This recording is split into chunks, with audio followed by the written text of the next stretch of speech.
Caleg PDIP labrak Rocky Gerung.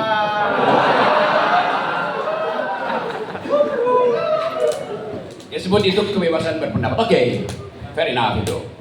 Tapi pendapat hanya disebut pendapat kalau ada yang menentang.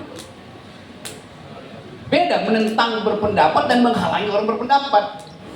Yang saya alami, pendapat saya dihalangi, bukan ditentang. Itu keduanya Hasto.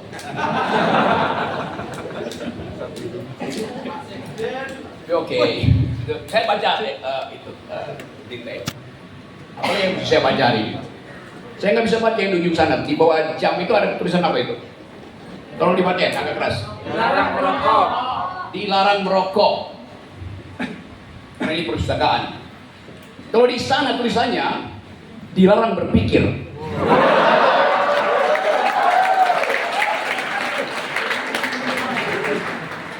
Karena itu saya dihalangi untuk berpikir.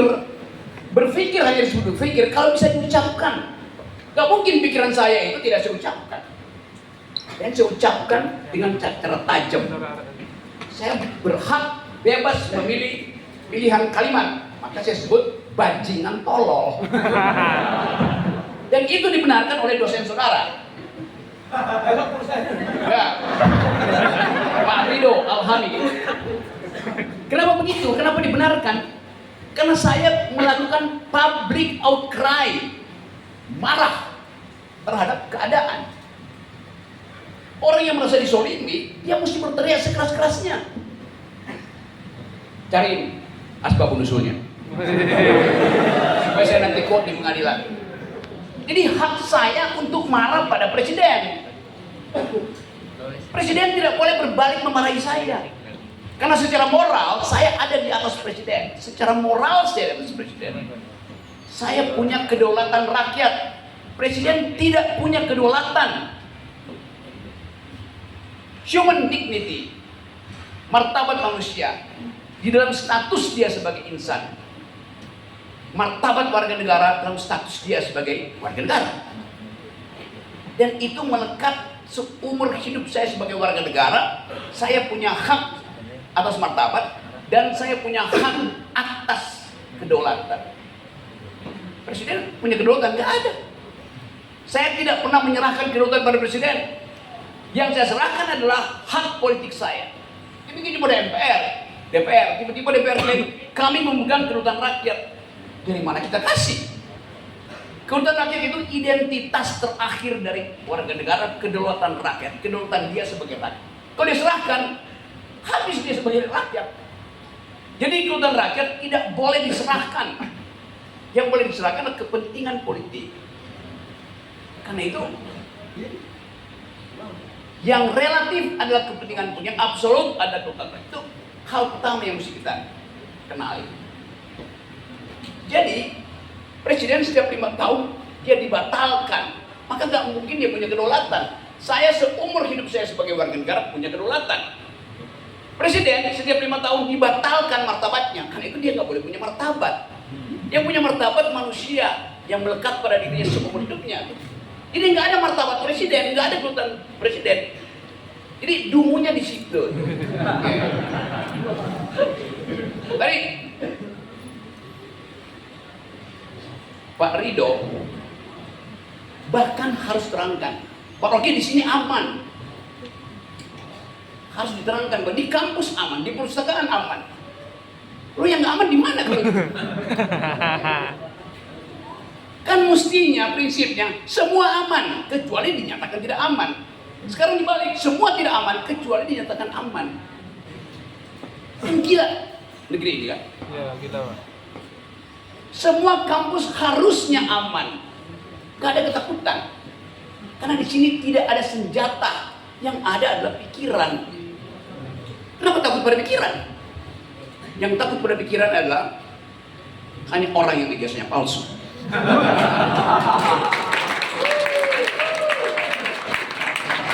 Kalau Anda punya ijazah asli, Anda ingin bertengkar karena Anda mau buktikan saya punya ijazah hasil pikiran. Pikiran hanya disebut pikiran kalau ada pertengkaran pikiran. Yang mau bertengkar pasti nggak punya pikiran.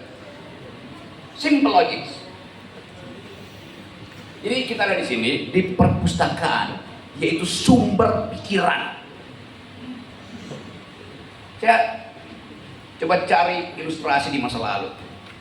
Bagaimana perpustakaan itu akhirnya dicurigai sebagai sumber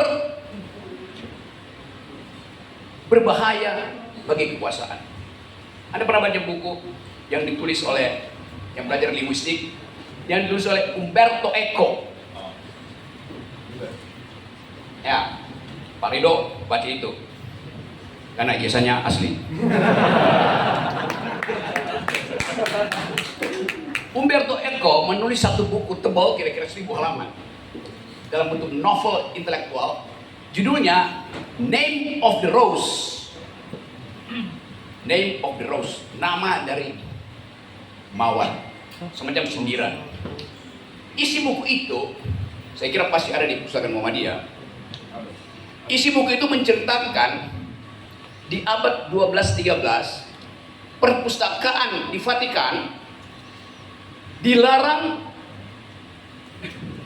dimasuki oleh umum.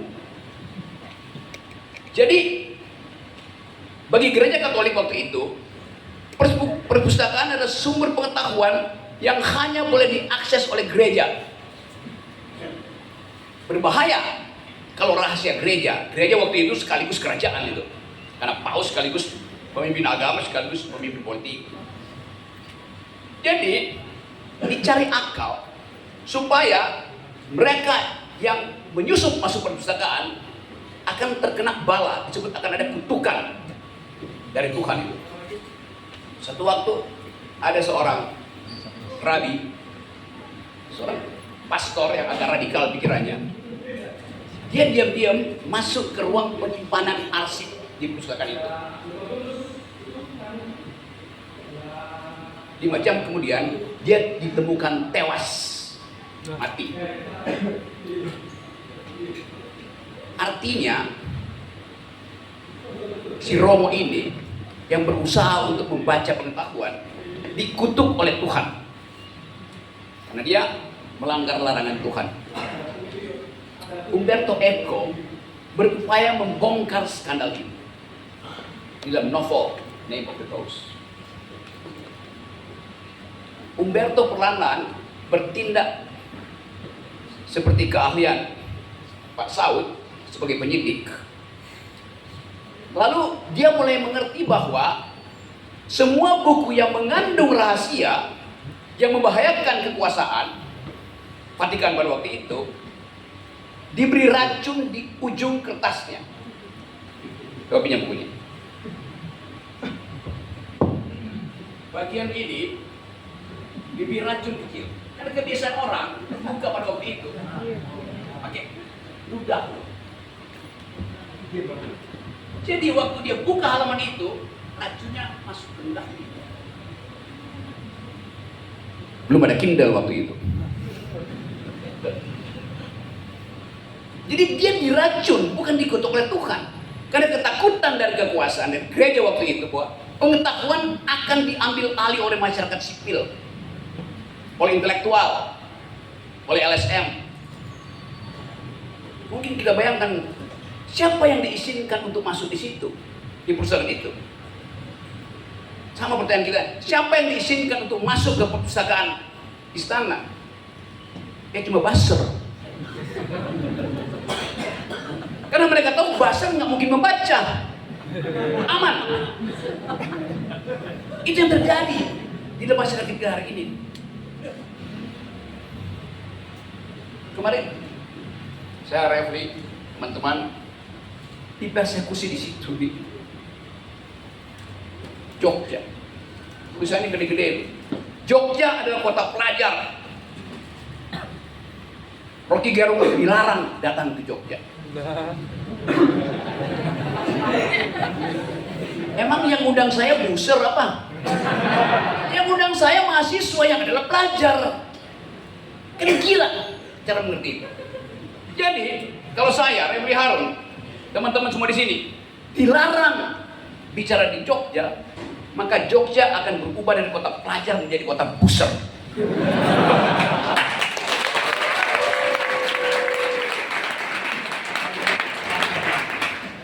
Dan negeri ini, Jogja ini, diniatkan dari awal untuk jadi kota yang berpikir oleh Brother Ahmad Dahlan.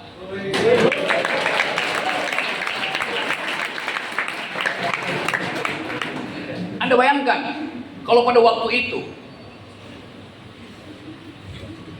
berapa tahun sebelum kemerdekaan? 37 tahun sebelum kemerdekaan, 33 tahun sebelum kemerdekaan, Brother Ahmad Dahlan mau jadi pasar Belanda, maka Anda semua di sini hidup dari amplop ke amplop. Tapi Ahmad Dahlan memutuskan, saya nggak menjadi pasar Belanda. Saya mau berinvestasi di dalam pendidikan, dalam pengetahuan. Itu yang menyebabkan sampai sekarang ada 180 perguruan tinggi Muhammadiyah.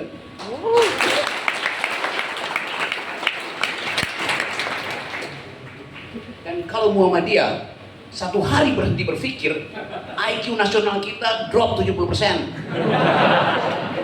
Yang sekarang tinggal 70 memang. Itu pun disubsidi oleh Muhammadiyah. IQ nasional kita pasti disubsidi oleh Muhammadiyah. Sekolah Muhammadiyah ada di mana-mana, bermutu. Stunting per hari ini, kekurangan gizi, prevalensinya 20% ke 25%. Artinya dari 4 bayi yang lahir, 1 pasti kekurangan gizi. Karena hak si bayi untuk memperoleh susu, kacang hijau, daging berubah menjadi hak jalan tol untuk dapat aspal dan semen.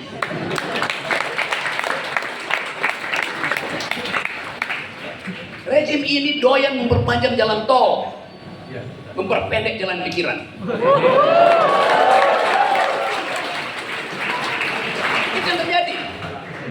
Jadi Anda bayangkan, stunting mau diandalkan oleh Pak Jokowi untuk jadi bonus demografi. Bagaimana mungkin? Kalau Anda survei hari ini, mak-mak pengantin baru yang lagi hamil, tanya, lembaga survei Muhammadiyah tanya, ibu senang nggak hamil? Oh, saya senang sekali. Akan ada generasi baru tumbuh dari rahim saya. Tapi coba tanya pada si bayi. Kasih info dulu. Bayi, kalau kamu lahir, 1 dari 4 bayi sahabat kamu kena stunting. Dia bilang, oke, nggak apa-apa, saya ambil risiko. Kata si bayi. Bisikin lagi pada si bayi, data statistik. Bayi, kamu tahu nggak? Kata Sri Mulyani, kalau kamu lahir, kamu udah terbebani hutang Jokowi 50 juta rupiah. Itu Sri Mulyani bilang, setiap bayi yang lahir tahun ini terbebani hutang 50 juta rupiah per bayi. APBN kita dibebani kewajiban membayar hutang 500 triliun per tahun. Itu hutangnya doang, bunga hutang maksud saya, belum hutang pokoknya. Setelah Anda sebutkan itu pada si bayi, 2 data itu hanya pada si bayi, Anda mau lahir apa enggak? Dia bilang, kembalikan saya pada rahim ibuku. Dia nggak mau lahir. Karena dia tahu bahwa nggak ada gunanya dia lahir kalau mesti bayar utang rezim hari ini dan harus mengalami kekurangan gizi.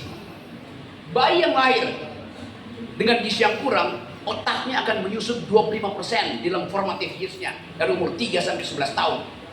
Dia nggak mungkin berkompetisi dengan bayi Singapura, Filipina, Vietnam, Thailand. Jadi kalau Anda dengar Jokowi bilang bonus demografi, itu adalah omong yang kosongnya sangat besar. Faktanya nggak mungkin. Anda mau kompetisi apa di 2045 kalau investasi itu dipakai untuk jalan tol, bukan untuk jalan pikiran? Itu poinnya tuh. Kompetisi di masa depan adalah kompetisi ide. Dan itu yang diajarkan oleh Brother Ahmad Dahlan.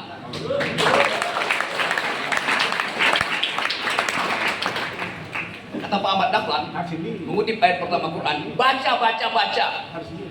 Buku, bukan aspal. Ini dasarnya. Jadi kita lihat bahwa kehidupan kita keropos dalam dua hal. Kesehatan kita buruk, pikiran kita dungu. Itu yang menyebabkan buzzer diternakkan. Kalau ada pendidikan kesehatan, buzzer pasti ada. Orang yang punya otak nggak mau jadi buzzer. Orang yang hidup berkecukupan nggak mau jadi buzzer. 150 rupiah dibagi 3 jadi buzzer. Hanya buat bikin spanduk yang sudah dibuatin untuk menghalangi saya ngomong, Refli harus ngomong. Kan gila. Jadi kita ingat bahwa sistem pendidikan kita yang ingin kita ucapkan hari ini harus berbasis pada ide pertama dari Kiai Haji Ahmad Dahlan, yaitu berpikir. Dan itu kemudian versi lain dibuat oleh Ki Hajar Dewantoro, Ingarso Sungtulodo, Imadia Mangunkarso, Tuturi Handayani. Itu yang bilang adalah Ki Hajar Dewantoro. Tapi Ki Mukidi ubah prinsip itu. Ingarso sung korupsi, Imadia Mangun dinasti, Tuturi cawe-cawe.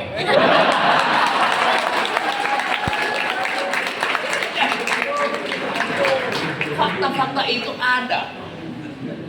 Dan Anda lihat bagaimana Pak Jokowi merasa senang karena ASEAN kemarin sukses. Apa tanda sukses? Kutip keterangan Wakil Presiden Amerika Serikat Kamala Harris. Kamala Harris bilang begini, terima kasih Pak Presiden, kami senang ikuti KTT karena makanannya enak, karena pestanya keren. Bahkan Kamala Harris bilang begini, belum pernah ada KTT sebagus Indonesia, tuan rumah. Apa? Lebih dari Hollywood. Ujian kah itu atau makian? Dia nyindir pada kita. Pada saat yang sama, ketika pesta ala Hollywood itu ada di Senayan, di Batam, sebuah kampung yang tumbuh dari tahun 1834 digusur oleh negara supaya ada investasi pabrik kaca dari Cina. Sekolah digusur, anak-anak berteriak-teriak, mak-mak pingsan, hanya untuk mengundang modal asing dari Cina. Jadi problem kita adalah apa yang disebut arah pembangunan. Gak ada, karena gak ada ide di dalam pikiran Presiden. Jadi betul bahwa nanti akan ada kompetisi pemimpin berikutnya, yaitu siapa yang punya ide tentang keadilan, siapa yang punya ide tentang pertahanan dunia, siapa yang punya ide tentang lingkungan. Itu yang harus Anda pilih sejak sekarang. Jadi tunggu. Saya ingin, jangan Anda pastikan sekarang. Tunggu ketika ada perdebatan Presiden itu di forum-forum akademis. Kemudian semua media, undang Anies, undang Prabowo, undang Ganjar. Kita mau lihat siapa yang otaknya berisi, siapa yang...